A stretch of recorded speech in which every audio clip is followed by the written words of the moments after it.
¿Qué tal, amigos? Buenas, espero que estén bien, ya con la posibilidad de que esta pandemia poco a poco pues vaya desapareciendo y volvamos a la normalidad que en lo que cabe, ¿verdad?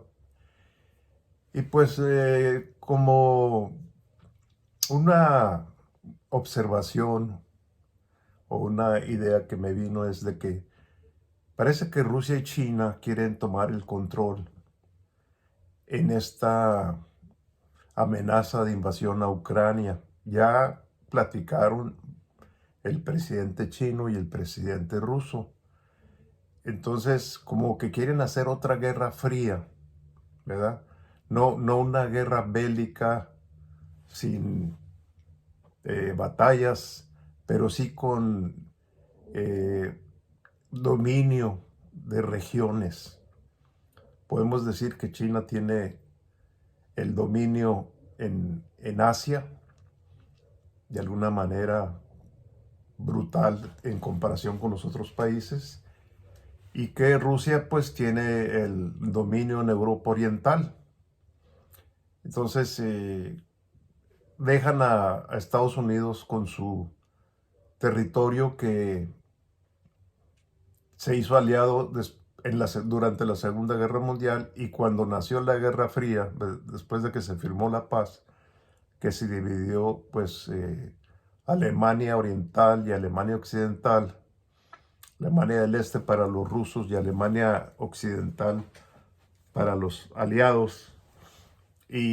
Pues empezó una guerra fría que duró básicamente hasta que cayó el muro de Berlín, hasta 1989.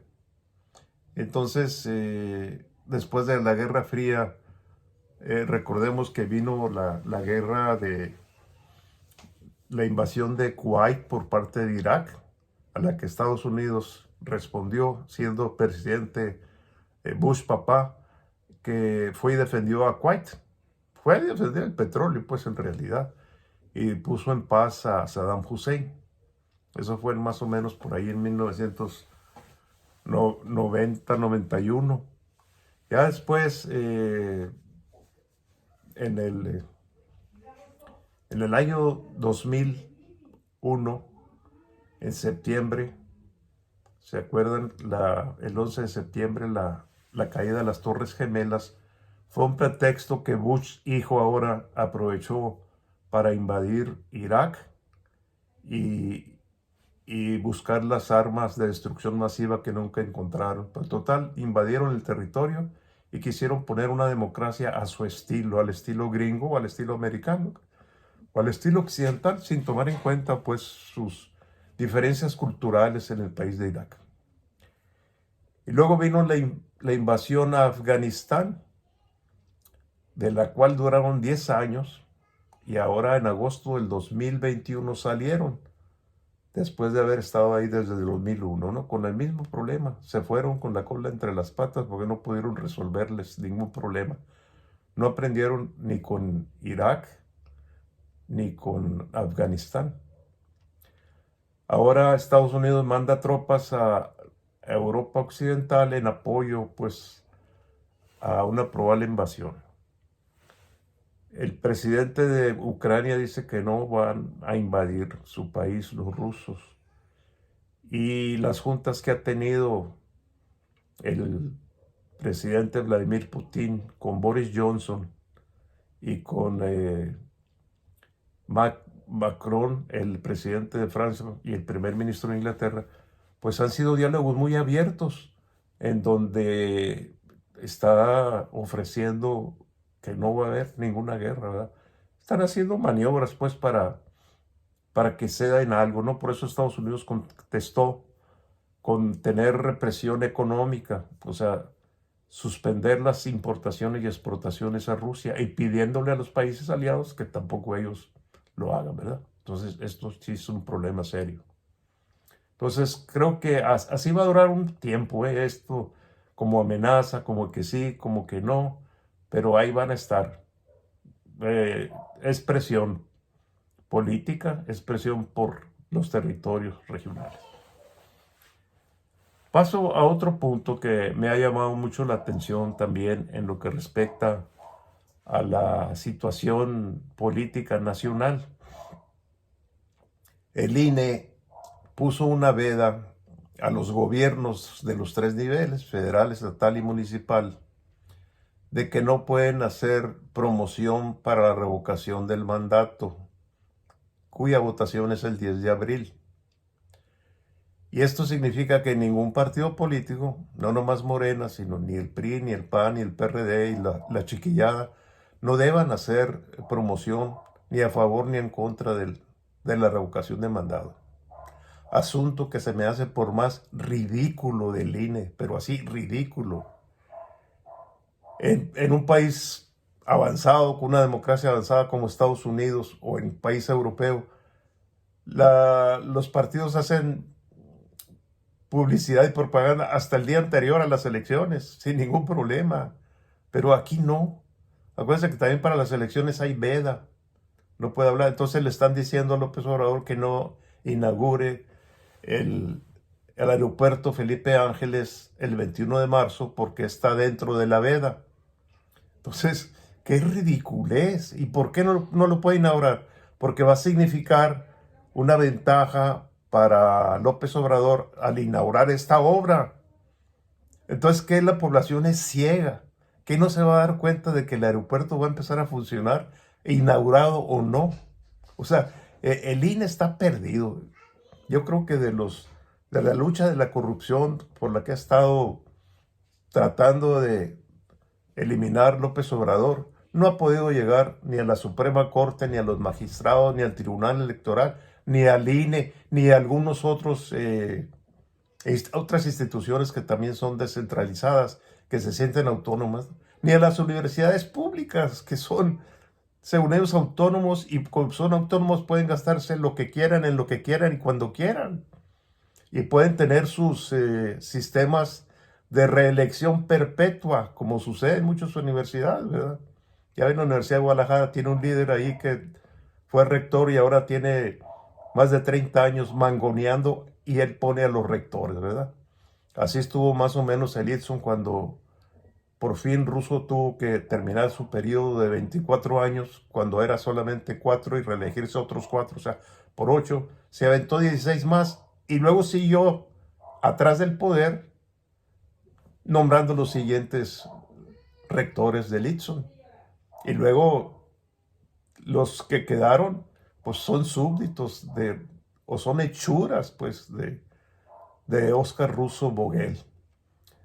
Bueno, esto sucede en todas las universidades privadas. Aquí en Hermosillo, en la Universidad de Sonora, es la misma cosa.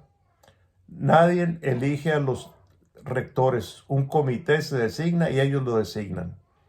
En el Edson lo designan los profesores, los alumnos, los egresados y los empleados con cierto porcentaje. Pero la verdad es que todos los que han elegido es del mismo reciclaje. Ya se los he platicado, pero en las universidades de Estados Unidos jamás contratan a un egresado de su propia universidad como rector. Van y lo buscan afuera. ¿Por qué? Porque traer gente de fuera es más sano, traer ideas nuevas. Y aquí pues no llegan, pues están ahí muy mediocres y muy promedio, ¿verdad? Entonces, eso que hace el INE de ampararse para poder ganar más que el presidente o para violar la Constitución, y después le dicen a Morena y al gobierno que ellos están violando la Constitución, cuando son ellos los primeros que las violaron. Tienen mucha cola que les pisen este señor Ciro y Lencho, ¿verdad? Que han demostrado que son árbitros cargados para un solo lado o en contra de Morena en todo el tiempo que han estado ahí, ¿verdad?